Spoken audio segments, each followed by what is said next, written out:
श्री सूत जी कहते हैं, भगवान श्री कृष्ण के प्यारे सखा अर्जुन एक तो पहले ही श्री कृष्ण के विरह से कृश हो रहे थे। उस पर राजा युधिष्ठिर ने उनकी विषादग्रस्त मुद्रा को देखकर उसके विषय में कई प्रकार की आशंकाएं करते हुए प्रश्नों की झड़ी लगा दी। शोक से अर्जुन का मुख और हृदय कमल सूख गया था, चेहरा फीका पड़ गया था। वे उन्हीं भगवान श्री कृष्ण के ध्यान में डूबे रहे थे कि बड़े भाई के प्रश्नों का कुछ भी उत्तर न दे सके। श्री कृष्ण की आंखों से ओझल हो जाने के कारण वे बढ़ी हुई प्रेम जनित उत्कंठा के परवश हो रहे थे। रथ हाँकने, टहलने आदि के समय भगवान ने उनके साथ जो मित्रता, अभिन्न हृदयता और प्रेम से भरे हुए व्यवहार किए थे, उनकी याद पर याद आ रही थी। बड़े कष्ट से उन्होंने अपने शोक का वेग रोका, हाथ से नेत्रों के आंसू पोंछे और फिर रूंधे हुए गले से अपने बड़े भाई महाराज युधिष्ठिर से कहा, महाराज, मेरे ममेरे भाई अथवा अत्यंत घनिष्ठ मित्र का रूप धारण कर श्री कृष्ण ने मुझे ठग लिया। मेरे जिस प्रबल पराक्रम से बड़े बड़े देवता भी आश्चर्य में डूब जाते थे, उसे श्री कृष्ण ने मुझसे छीन लिया। जैसे यह शरीर प्राण से रहित होने पर मृतक कहलाता है, वैसे ही उनके क्षण भर के वियोग से यह संसार अप्रिय दिखने लगता है। उनके आश्रय से द्रौपदी स्वयंवर में राजा द्रुपद के घर आए हुए कामोन्मत्त राजाओं का तेज मैंने हरण कर लिया, धनुष पर बाण चढ़ाकर मत्स्यवेध किया और इस प्रकार द्रौपदी को प्राप्त किया था। उनकी सानिध्य मात्र से मैंने समस्त देवताओं के साथ इंद्र को अपने बल से जीतकर अग्निदेव को उनकी तृप्ति के लिए खांडव वन का दान कर दिया और मैं दानव की निर्माण की हुई अलौकिक कला कौशल से युक्त मायामयी सभा प्राप्त की और आपके यज्ञ में सब ओर से आकर राजाओं ने अनेकों प्रकार की भेंटें समर्पित की। 10,000 हाथियों की शक्ति और बल से संपन्न आपके इन छोटे भाई भीमसेन ने उन्हीं की शक्ति से राजाओं के सिर पर पैर रखने वाले अभिमानी जरासंध का वध किया था। तत्पश्चात उन्हीं भगवान ने उन बहुत से राजाओं को मुक्त किया जिनको जरासंध ने महाभैरव यज्ञ में बलि चढ़ाने के लिए बंदी बना रखा था। उन सब राजाओं ने आपके यज्ञ में अनेकों प्रकार के उपहार दिए थे। महारानी द्रौपदी राजसी युग के महान अभिषेक से पवित्र हुए अपने उन सुंदर केशों को, जिन्हें दुष्टों ने भरी सभा में छूने का साहस किया था, बिखेर कर तथा आंखों में आंसू भरकर जब श्री कृष्ण के चरणों में गिर पड़ी, तब उन्होंने उसके सामने उसके उस घोर अपमान का बदला लेने की प्रतिज्ञा करके उन धूर्तों की स्त्रियों की ऐसी दशा कर दी कि वे विधवा हो गई और उन्हें अपने केस अपने हाथों खोल देने पड़े। वनवास के समय हमारी वैरी दुर्योधन के षड्यंत्र से 10,000 शिष्यों को साथ बिठाकर भोजन करने वाले महर्षि दुर्वासा ने हमें दुस्तर संकट में डाल दिया था। उसी समय उन्होंने द्रौपदी के पात्र में बची हुई शाक की एक पत्ती का ही भोग लगाकर हमारी रक्षा की। उनके ऐसा करते ही नदी में स्नान करती हुई मुनि मंडली को ऐसा प्रतीत हुआ मानो उनकी तो बात ही क्या, सारी त्रिलोक ही तृप्त हो गई है। उनके प्रताप से मैंने युद्ध में पार्वती सहित भगवान शंकर को आश्चर्य में डाल दिया था तथा उन्होंने मुझको अपना पाशुपत नामक अस्त्र दिया। साथ ही दूसरे लोकपालों ने भी प्रसन्न होकर अपने अपने अस्त्र मुझे दिए और तो क्या, उनकी कृपा से मैं इस शरीर से स्वर्ग में गया और देवराज इंद्र की सभा में उनके बराबर आधे आसन पर बैठने का सम्मान प्राप्त किया। उनके आग्रह से जब मैं स्वर्ग में ही कुछ दिनों तक रह गया तब इंद्र के साथ समस्त देवताओं ने मेरी इन्हीं गांडीव धारण करने वाली भुजाओं का निवात कवच आदि दैत्यों को मारने के लिए आश्रय लिया। महाराज, यह सब जिनकी महती कृपा का फल था, उन्हीं पुरुषोत्तम भगवान श्री कृष्ण ने मुझे आज ठग लिया। महाराज, कौरवों की सेना भीष्म, द्रोण आदि अजेय महामत्स्यों से पूर्ण अपार समुद्र के समान दुस्तर थी, परंतु उनका आश्रय ग्रहण करके अकेले ही रथ पर सवार हो मैं उस पार कर गया।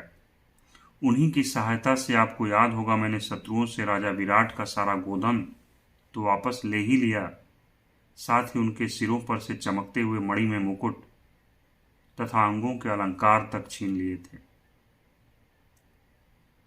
भाई जी, कौरवों की सेना भीष्म, कर्ण, द्रोण, शल्य तथा अन्य बड़े बड़े राजाओं और क्षत्रिय वीरों के रथों से शोभायमान थी। उसके सामने मेरे आगे आगे चलकर वे अपनी दृष्टि से ही उन महारथी यूथपतियों की आयु, मन, उत्साह और बल को छीन लिया करते थे। द्रोणाचार्य, भीष्म, कर्ण, भूरिश्रवा, सुशर्मा, शल्य, जयद्रथ और बाह्वीक आदि वीरों ने मुझ पर अपने कभी न चूकने वाले अस्त्र चलाए थे, परंतु जैसे हिरण्यकश्यप आदि दैत्यों के अस्त्र शस्त्र भगवत भक्त प्रहलाद का स्पर्श नहीं करते थे, वैसे ही उनके शस्त्रार्थ मुझे छू तक नहीं सकते थे। यह श्री कृष्ण के भुजदंडों की छत्र छाया में रहने का ही प्रभाव था। तो बोलिए प्रेम से जय श्री कृष्ण। श्रेष्ठ पुरुष संसार से मुक्त होने के लिए जिनके चरण कमलों का सेवन करते हैं, अपने आप तक को दे डालने वाले उन भगवान को मुझ दुर्बुद्धि ने सारथी तक बना डाला। आहा, जिस समय मेरे घोड़े थक गए थे और मैं रथ से उतरकर पृथ्वी पर खड़ा था, उस समय बड़े बड़े महारथी शत्रु भी मुझ पर प्रहार न कर सके, क्योंकि श्री कृष्ण के प्रभाव से उनकी बुद्धि मारी गई थी।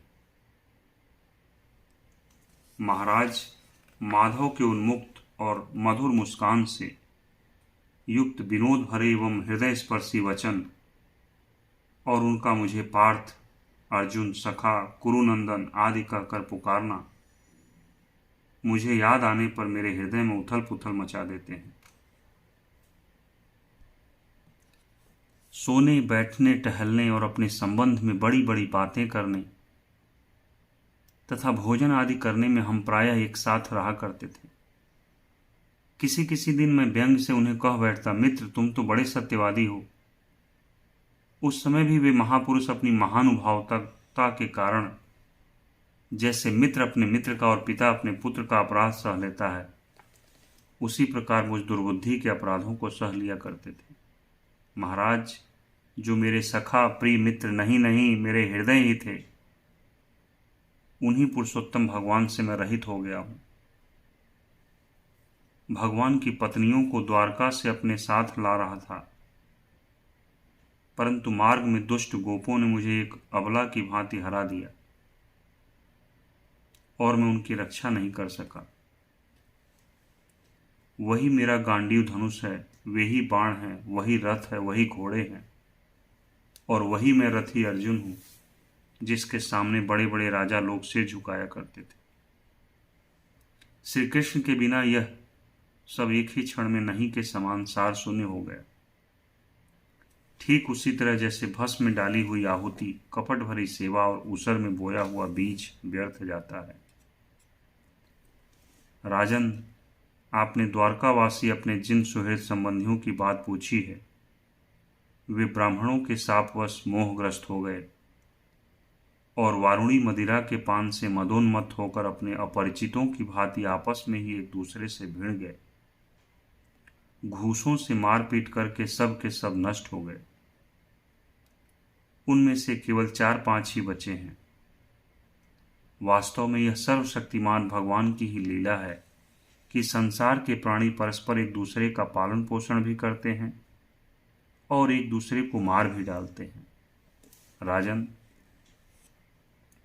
जिस प्रकार जलचरों में बड़े जंतु छोटों को और बलवान दुर्बलों को और बड़े और बलवान भी परस्पर एक दूसरे को खा जाते हैं, उसी प्रकार अतिशय बली और बड़े यदुवंशियों के द्वारा भगवान ने दूसरे राजाओं का संहार कराया।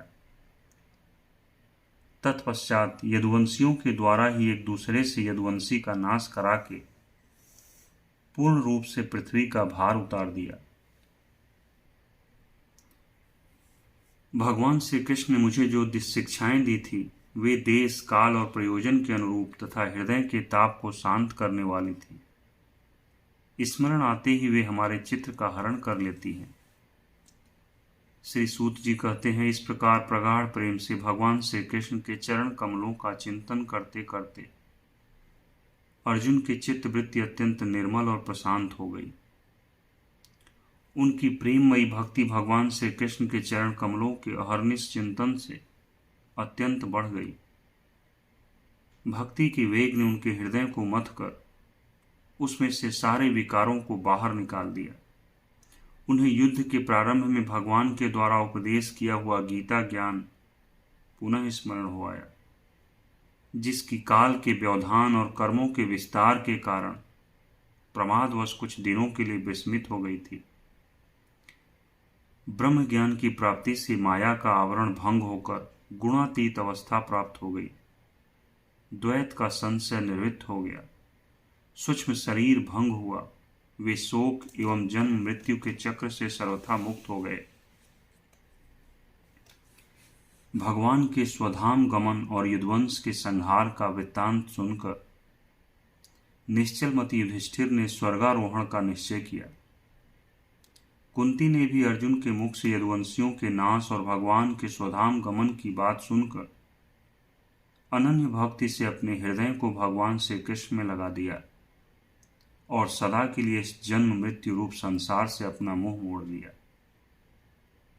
भगवान श्री कृष्ण ने लोक दृष्टि में जिस यादव शरीर से पृथ्वी का भार उतारा था उसका वैसे ही परित्याग कर दिया जैसे कोई कांटे से कांटा निकालकर फिर दोनों को फेंक देता है।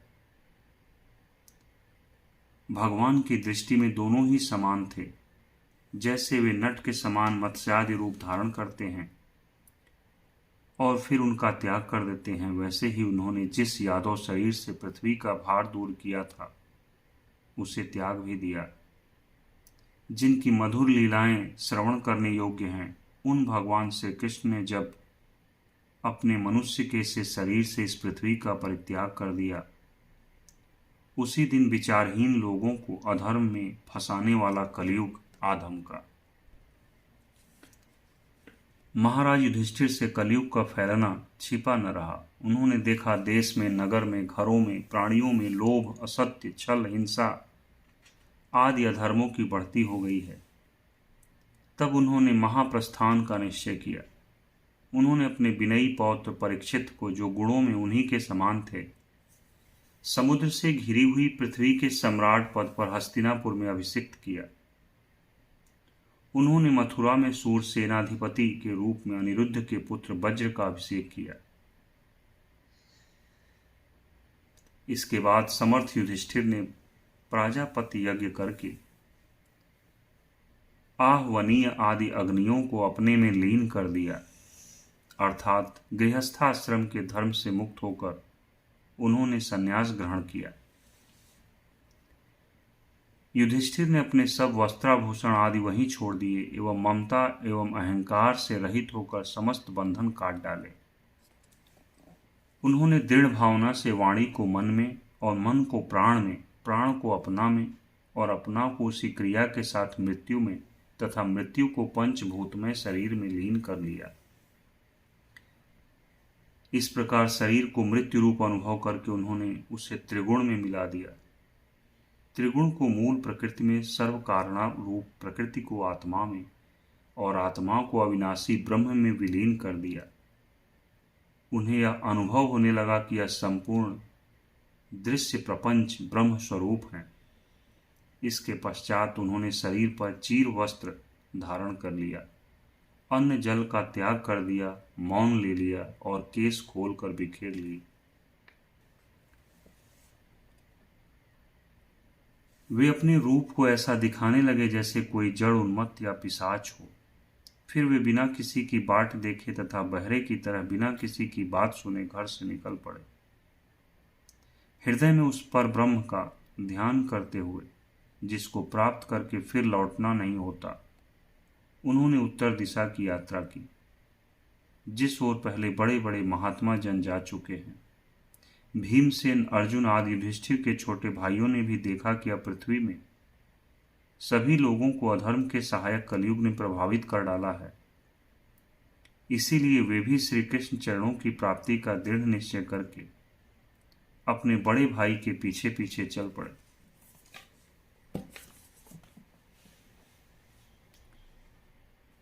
उन्होंने जीवन के सभी लाभ भली भांति प्राप्त कर लिए थे, इसलिए यह निश्चय करके कि भगवान श्री कृष्ण के चरण कमल ही हमारे परम पुरुषार्थ हैं, उन्होंने उन्हें हृदय में धारण किया।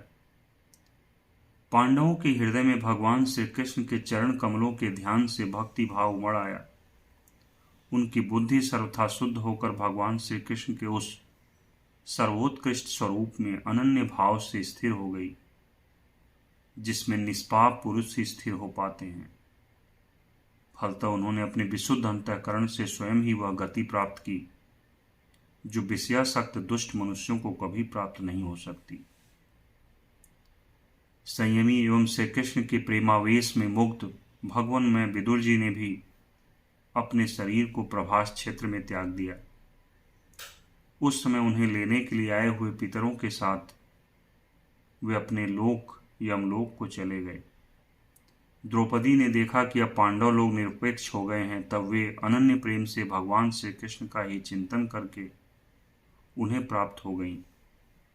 भगवान के प्यारे भक्त पांडवों के महाप्रयाण की इस परम पवित्र और मंगलमयी कथा को जो पुरुष श्रद्धा से सुनता है, वह निश्चय ही भगवान की भक्ति और मोक्ष प्राप्त करता है। जय श्री कृष्ण। कृष्ण हरे हरे, हरे राम राम राम हरे हरे, हरे कृष्ण कृष्ण कृष्ण हरे हरे।